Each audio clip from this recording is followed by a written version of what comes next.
This custom keyboard cost me under $65 and I got everything for it from AliExpress. And in full disclaimer, AliExpress did fund this video. They're not paying me to say anything, but they did give me an allowance to buy everything needed for this. And with that said, the objective was pretty clear.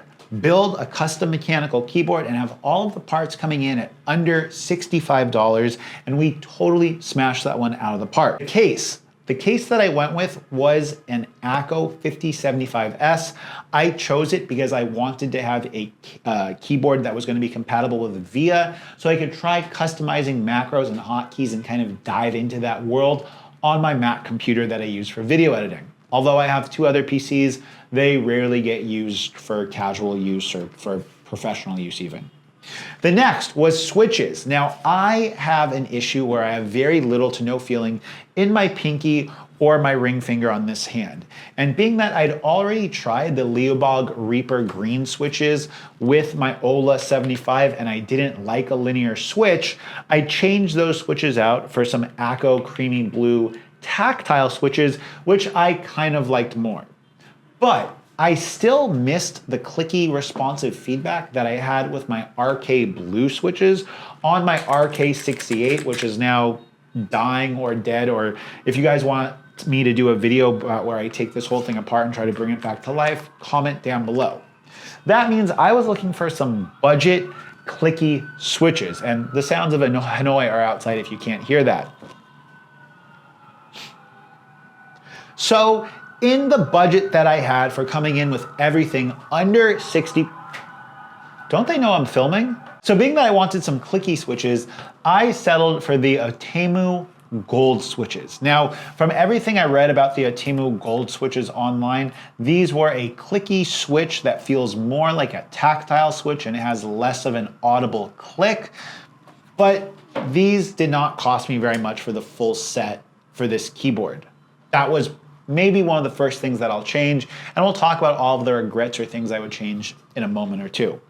The next thing was I needed a set of budget keycaps, and these Womier vintage-inspired beige, gray, and red switches I thought looked awesome with this really, really nice Akko matte black case, and the total for all of this stuff came to right around $62.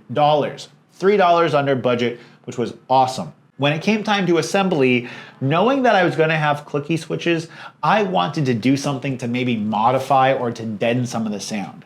So I went ahead and I opened this thing up, I added a layer of gaffer's tape on the PCB, and then I used some foam that came included with this to protect the keyboard in shipping between the PCB and the plastic case.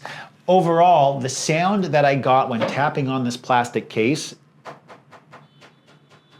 is feeling very, very, very solid. Not much in the way of case rattle or case hollowness at all. And I think that if you're getting this, you might want to modify it with some foam as well. Now, to give you guys a sound test of how these clicky switches sound out of the box, let's go ahead and give that to you guys right now.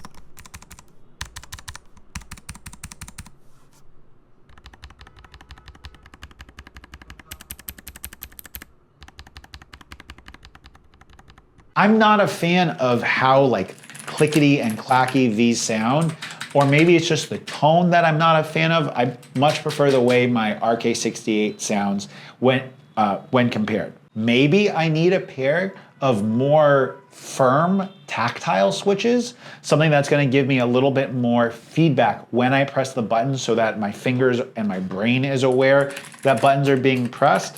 Or maybe it's just that these switches need some time to kind of break in. But overall, I find that the high pitch kind of actuation sound that comes from these is not that pleasant.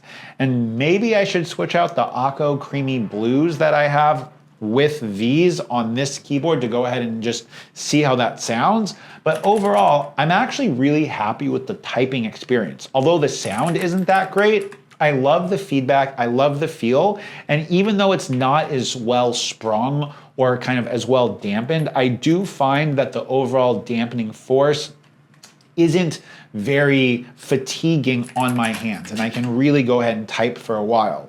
Now, setting the software up with VIA was the next thing that I wanted to do, and that was a little bit trickier because you need to go ahead and download a file that's going to go ahead and kind of load your custom settings into VIA on your browser, and I'll go ahead and have a link to where you guys can find that file.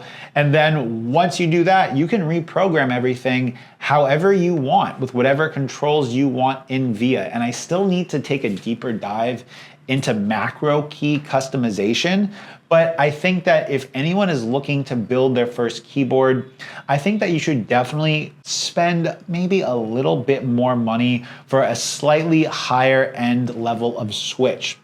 Outemu, there's nothing wrong with them. I just find that the overall key stability, and I guess it would be the shaft of the keys, has a little too much wiggle for my liking for all of these keys, and the sound of them is quite scratchy.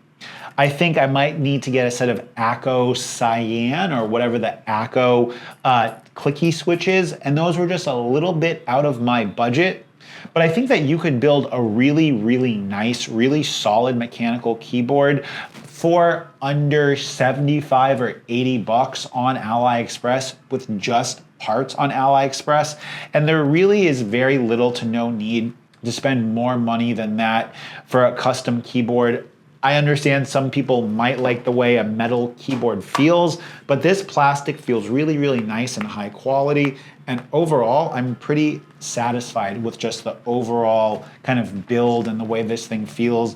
Although there are some things I'll probably change in the future.